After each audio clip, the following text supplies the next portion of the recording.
Operation સિંદૂર પછી સંરક્ષણ મંત્રી રાજનાથ સિંહ આજે જમ્મુ અને કાશ્મીરની મુલાકાતે વર્તમાન પરિસ્થિતિમાં સુરક્ષા વ્યવસ્થાની કરશે સમીક્ષા।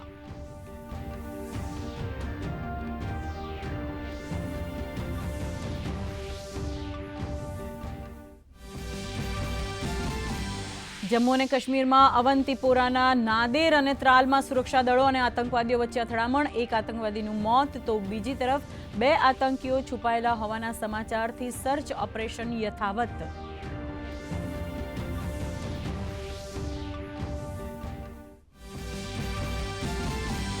ભારતે સંયુક્ત રાષ્ટ્રને પહલગામ હુમલાના આપ્યા પુરાવા, ટીઆરએફ અને લશ્કરની સંડોવણીનો ખુલાસો, પાકિસ્તાનની સંડોવણીની પણ આપી માહિતી।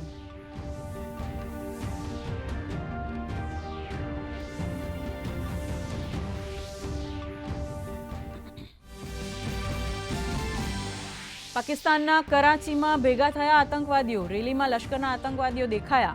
આતંકવાદી સંગઠન અહલ એ સુન્નત વલ જમાતના સમર્થક પણ રેલીમાં સામેલ।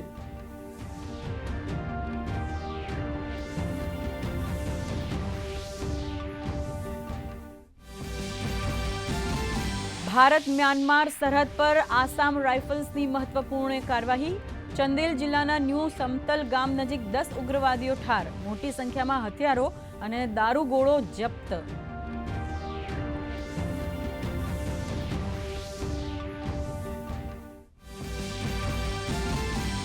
વક્ફ સુધારા કાયદા વિરુદ્ધની અરજીઓ પર આજે સુપ્રીમ કોર્ટમાં સુનાવણી, કાયદાની બંધારણીય માન્યતાને પડકારતી અરજીઓ પર થશે ચર્ચા।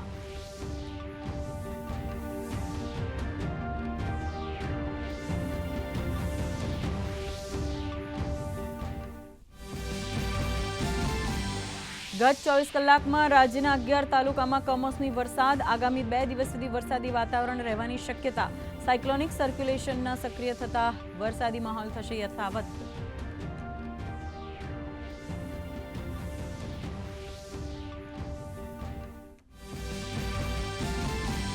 બિહારમાં આયોજિત ખેલો ઇન્ડિયા યુથ ગેમ્સનું આજે સમાપન, પોઈન્ટ ટેબલ પર મહારાષ્ટ્રનું પ્રભુત્વ, જ્યારે હરિયાણા બીજા ક્રમાંકે, જ્યારે ગુજરાત 2 ગોલ્ડ સહિત કુલ 12 મેડલ સાથે 21મા સ્થાને।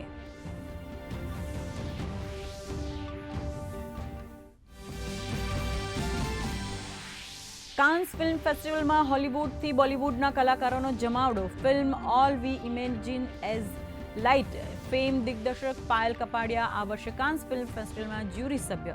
આ વર્ષે કાન્સમાં 5 હિન્દી ફિલ્મો પણ બતાવવામાં આવશે।